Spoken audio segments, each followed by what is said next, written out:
Welcome to the education point. आज हम लोग दूसरा वीडियो पढ़ रहे हैं एपी का। पिछले कक्षा में हम एपी का जो थ्योरी है आपको बता दिए थे और उस थ्योरी पर यानी जो पढ़ाए पिछले वीडियो में उसके आधार पर कुछ देखेंगे। 5.2 का जो एनसीईआरटी है उसका कुछ क्वेश्चन यहाँ पे बनाएंगे। ठीक है, तो आएंगे जैसे दिया है पहला क्वेश्चन में यहाँ पे ए का मान दे दिया है, डी का, एन का और ए एन का कुछ एक सारणी दिया है। उसमें हम देखेंगे कि किस चीज़ का मान नहीं दिया है।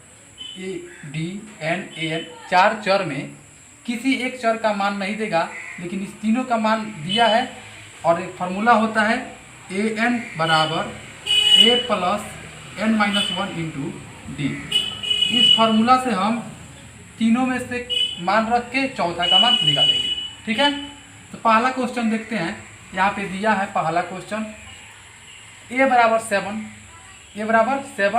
डी बराबर 3 दे दिया है, एन बराबर 8 दे दिया है, ए एन का मान पूछ रहा है यानी इसका मान पूछ रहा है। तो सबका मान इस फार्मूला में लगाएंगे। ये इसका हो जाएगा ए एन बराबर ए का मान है 7 प्लस एन का मान 8 है, 8 से एक को क्या करेंगे घटाएंगे, और डी का मान कितना है 3, तो गुना में 3। ए एन का मान 7 है तो यहाँ पे 7 रख देंगे, ये 7 निकाले हैं। ठीक है, 7 प्लस 8 में से एक गया तो 7 बचेगा और 7 3 का 21। ठीक है, ए 7 का मान हम इसको जोड़ देंगे तो 28 निकलेगा, यानी ए 7 यहाँ पे कितना निकला 28। तो यहाँ पे हम लिख देंगे 28 हमारा। ठीक है, दूसरा क्वेश्चन यहाँ पे दूसरा में दिया है ए का मान -18 दे दिया है, डी का मान नहीं दिया है, एन का मान 10 और ए एन कितना है 0, यानी ए एनवा पद यहाँ पे 0 दे दिया है। हमको इसका कॉमन डिफरेंस यानी डी निकालना है। ठीक है, दूसरा क्वेश्चन इसका फार्मूला जैसे ए एन इसमें दे दिया है 0, तो ए एन के जगह पे लिखेंगे 0। क्या लिखेंगे 0।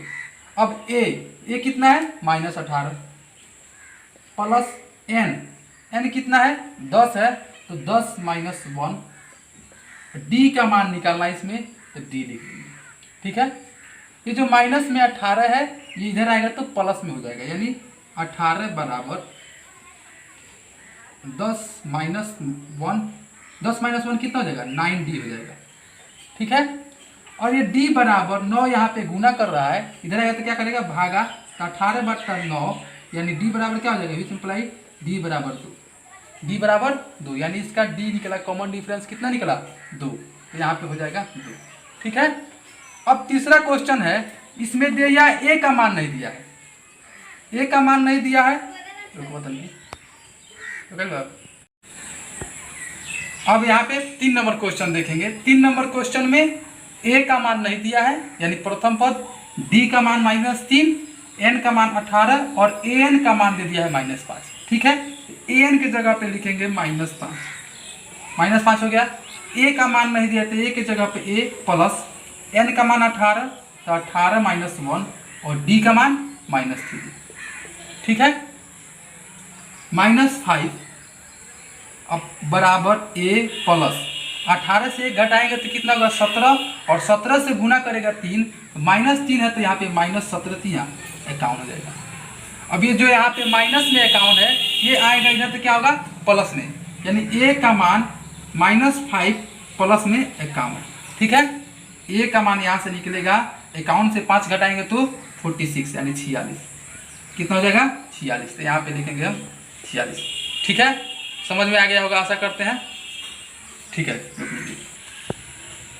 ठीक है, अब दूसरा सवाल देखेंगे। इसमें कुछ खाली स्थान दिया गया है, ये एपी सीरीज में है, एपी के समांतर श्रेणी में है, यानी इसमें दूसरा पद गायब है, इसको निकालना है।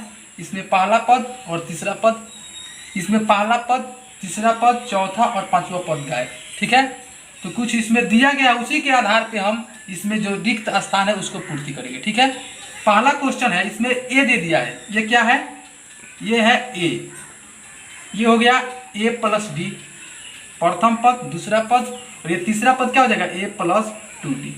ठीक है, यानी इस क्वेश्चन में ए दे दिया है और ए प्लस 2 दे दिया है 2D। इसी के आधार पे हम इसका आंसर निकालेंगे, यानी ये वाला फॉर्म में दिखेंगे ए प्लस 2D बराबर कितना दिया है 26, और ए का मान कितना है 2 है, इस यहाँ पे 2 और 2d बराबर में 26। यहाँ से 2d का मान कितना निकलेगा, 2 प्लस में इधर आएगा तो माइनस यानी 24। ठीक है, अब d बराबर कितना हो जाएगा, 12 हो जाएगा। कितना हो जाएगा, d बराबर 12। तो a भी हमको मिल गया क्योंकि a बराबर है 2 और d बराबर निकला 12। दोनों के मान से यहाँ पे देखेंगे a प्लस डी यानी 2 और 12 जोड़ेंगे तो कितना होगा, 14 निकल गए। दूसरा देखेंगे, ये हो गया आपका a, ये हो गया a प्लस डी, ये हो गया a प्लस 2d और ये हो गया a प्लस 3d। ठीक है, इसमें दिया है a प्लस डी दे दिया है और a प्लस 3d दे दिया है। ठीक है, यानी a प्लस डी बराबर दिया है 13 और a प्लस 3d बराबर दिया है 3। ठीक है, दोनों समीकरण को घटाने पर क्या करेंगे, घटाने पर लिखेंगे यहाँ पे, घटाने पर माइनस माइनस माइनस। ठीक है, ये माइनस से माइनस कैंसिल हो जाएगा, 3d में से 1d घटाएंगे तो माइनस 2d। ठीक है, और 13 से 3 घटाएंगे तो 10। यहाँ से d का मान निकलेगा -5। कितना निकला, -5। किसी एक समीकरण में, जैसे यहाँ पे फर्स्ट समीकरण में हम रख रहे हैं d का मान जैसे ही रखेंगे -5 तो a - 5 बराबर 13। a बराबर कितना हो जाएगा, ये घटेगा इधर तो 18। कितना हो गया, 18 हो गया। यानी a के जगह पे यहाँ पे क्या रहेगा, 18 रहेगा। अब निकालना है a plus 2d। a plus 2d यानी a का मान है 18 और 2 इंटू d का मान कितना है, -5। 5 दूना 10 घटेगा 18 में से कितना होगा, 8 होगा। ये क्या निकला, ये 3 निकला। तो यहाँ पे कितना हो गया, 8 हो गया। ठीक है, अब ये तीसरा सवाल है। तीसरा सवाल देखेंगे, ये यहाँ पे ये हो गया, ये हो गया a plus D, a plus 2d, a plus 3d और ये हो गया a प्लस 4d और a प्लस 5d। ठीक है, यहाँ पे a प्लस डी और a प्लस 5d दिया है। इससे हम इसको हल करके a और d का मान निकालेंगे। तो a प्लस डी बराबर दिया है 38 और a प्लस 5d बराबर दिया है -22। ठीक है, घटाने पर करेंगे, फिर इसको घटाने पर जैसे घटेगा माइनस माइनस ये प्लस हो जाएगा, ये से ये कैंसिल, 5d से 1d घटेगा तो -4d। ठीक है, और दोनों जुट जाएगा कि प्लस चिन्ह है दोनों का।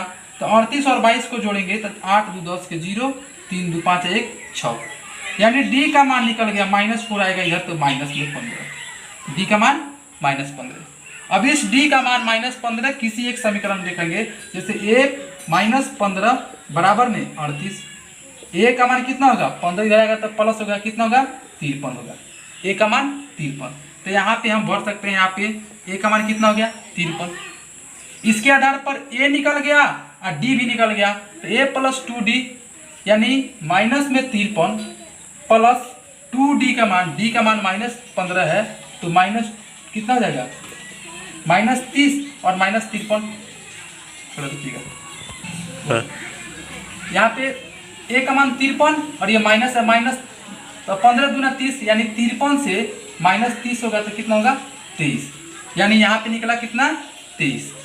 अब निकालना है a प्लस 3d।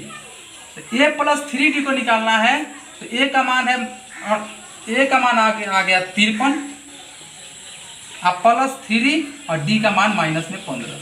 15 दिया 45, 53 से 45 घटेगा तो कितना होगा, 8 होगा। कितना होगा, 8। अब निकालना है a प्लस 4d यानी 53 और प्लस में 4 और माइनस में 15। 15 चौका 60 से जैसे 7 घटाएंगे और 53 घटाएंगे तो माइनस में 7 आएगा। कितना, -7। ये रहा इसका हल। यानी आपको जैसे रिक्त स्थान दे दे, एक रिक्त स्थान 2 दे दे, तो पहले देखेंगे कि कौन सा टर्म दिया है। जैसे यहाँ पे a दिया था, a प्लस 2 दिया था तो इससे निकाले a प्लस डी का मान। यहाँ पे हमारा a प्लस डी दे दिया था और a प्लस 3d दे दिया था। दोनों समीकरण को हल करके a और d का मान निकाल लिए और उसके आधार पे इसका दोनों का मान निकाले। ठीक है, तीसरा समीकरण में a प्लस डी का मान दिया था और a प्लस 5d का मान दिया था। दोनों को हल करने से a और d का मान निकला और उस a और d के मान से हम इस सब का मान निकालें। ठीक है, आशा करते हैं आपको समझ में आ गया है। धन्यवाद।